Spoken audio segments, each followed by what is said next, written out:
tous chers mortels, c'est Dragmar, on se retrouve avec un nouvel avis manga, et oui, j'ai un micro, mais j'ai gardé mes écouteurs, c'est pas grave, ça fera partie des trucs à la con. Non, j'ai tellement l'habitude, d'habitude j'ai le casque avec le micro, mais il est en train de mourir, donc j'ai fait bon, laisse tomber. Ma chérie m'a prêté son micro, qui lui est bien plus qualitatif que le mien, donc bon, on en profite, on va voir un peu ce que ça vaut. J'attends vos retours également, savoir si le son est de bonne qualité, est-ce qu'il faut que je me rapproche, ce genre de genre-là. J'avais des micros comme ça il y a longtemps, pas d'aussi bonne qualité, hein, mais donc ça fait bizarre de avoir un micro juste devant soi. Normalement, je sais qu'il se voit pas trop à la caméra, ça va, c'est pas gênant, j'ai envie de te dire. Mais voilà. Alors, du coup, Les Promeneuses de l'Apocalypse, c'est un seinen action-aventure fait par Saito Sakaya. Pour l'histoire, nous suivons Yoko et Eri qui visitent, alors je fais le résumé vite fait, visitent les endroits les plus célèbres du Japon avec leur moto tout-terrain.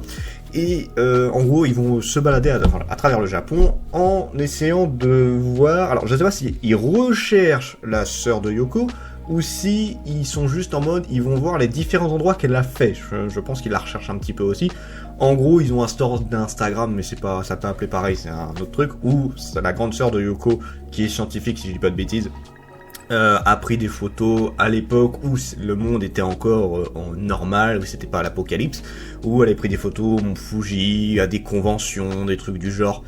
Et du coup, la jeune sœur essaye de trouver ces endroits et de se promener à travers ce monde, style apocalypse, un petit peu à The Last of Us. Voilà, c'est un petit peu le même style. Je sais plus il y a combien de temps entre le monde, le nôtre et l'apocalypse, c'est là où ils sont actuellement, mais là tout est effondré, la mer, je sais que la mer est montée d'ailleurs, donc voilà, c'est un vrai bordel.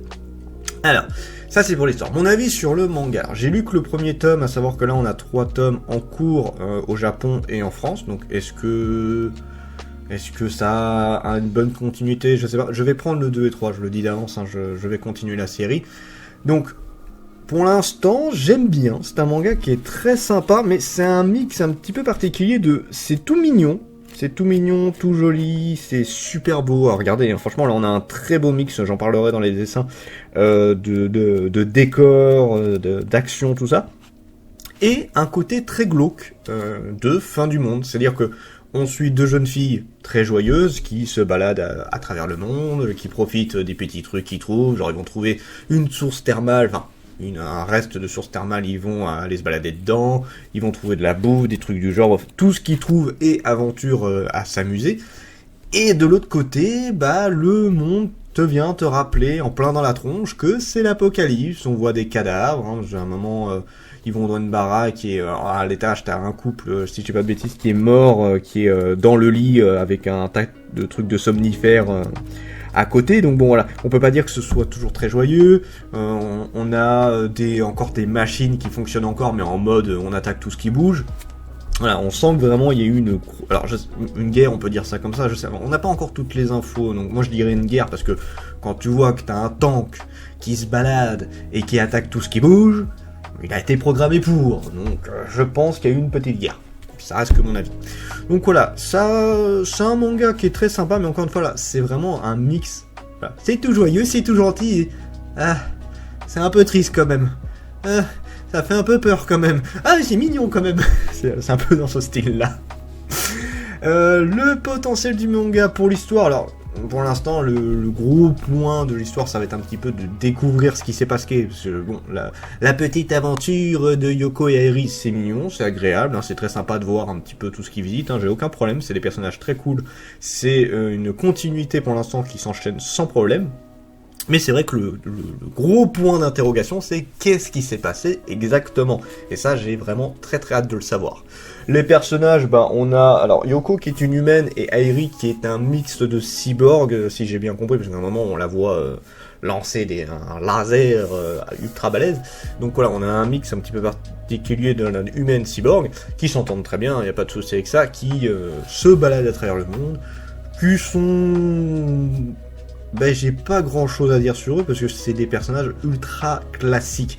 Est-ce que c'est mauvais? Non, parce que du coup, t'arrives plus ou moins à t'adapter à elles en mode... c'est des gens qui se baladent, quoi.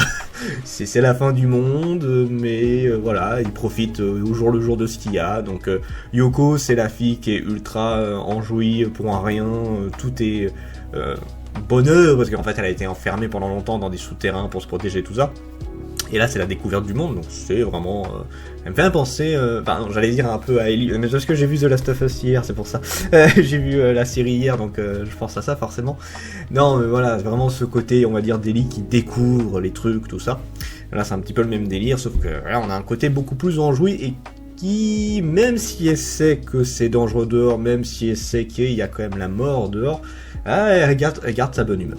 Pour Airi, bah là, le côté un petit peu, je vais pas dire grande sœur, mais celle qui a toujours la tête froide, qui est quand même très rigolote, pour le coup elle est très drôle, mais voilà, c'est le côté, je reste zen, j'analyse les choses, tout ça. C'est un bon combo, c'est un bon duo, je trouve, ces deux personnages. J'ai pas grand chose à dire, bon, j'ai beaucoup parlé d'eux, ok, mais j'ai pas des trucs exceptionnels à dire sur eux. Ça reste des personnages ultra lambda. Le dessin, alors le dessin est très cool. On a un dessin sur les personnages qui est assez classique, mais qui est très sympa. Là où le manga s'en sort vachement bien, c'est sur le détail. Et c'est là, souvent je parle, vous savez, dans le fantastique, dans les mangas de tous les jours, la vie de tous les jours, tout ça, selon le thème, c'est important de montrer du dessin ou dans la vie de tous les jours, pas trop. Voilà, selon le thème, il va falloir être plus ou moins pointilleux. Et dans un domaine où là, on a l'apocalypse, voir à quel point le monde s'est pété la gueule, voir à quel point c'est délabré, que ça fait un moment que c'est le bordel, tout ça, le manga s'en sort vachement bien à ce niveau-là. C'est super beau, parce qu'on a tout autant des fois des trucs ultra simples, parce qu'il n'y a pas grand-chose à montrer, hein, c'est juste ça se balade, tout ça. Et encore, je trouve que le manga s'en sort très bien. Tout comme on peut avoir des putains de panoramas où tu vois la mer, mais genre vraiment dans tous ses détails. Tu vois les bâtiments exploser dans tous ses détails, les montagnes, les forêts, tout ça. C'est super bien exploité. Je trouve que là, en termes, si on veut vraiment rester sur le principe de le dessin dans l'apocalypse, c'est magnifique. C'est vraiment super beau. C'est pas le manga qui va révolutionner le genre, c'est un manga qui est super agréable, que je conseille, hein, franchement. Jusqu'où le manga peut aller, je sais pas trop, parce que actuellement 3 tomes au Japon, 3 tomes en France également. Le manga va pas être méga long, je vois bien une série terminée genre en 5-6 tomes. Mais c'est quelque chose qui, franchement, ça irait. Je veux dire, en 3 tomes, en 5-6 tomes, excusez-moi, ça va, il n'y a pas de problème, c'est la petite série où tu profites, tu vas essayer de découvrir ce qui se passe, c'est très bien. Il n'y a pas besoin d'aller plus loin. Donc voilà, les preneuses de l'apocalypse, une bonne petite découverte que je continuerai. Et je vous ferai peut-être un dernier arc sur celui-là parce que je suis très curieux de voir ce qui va se passer. Sur ce, c'était Dragmar et je vous dis à la prochaine, chers mortels.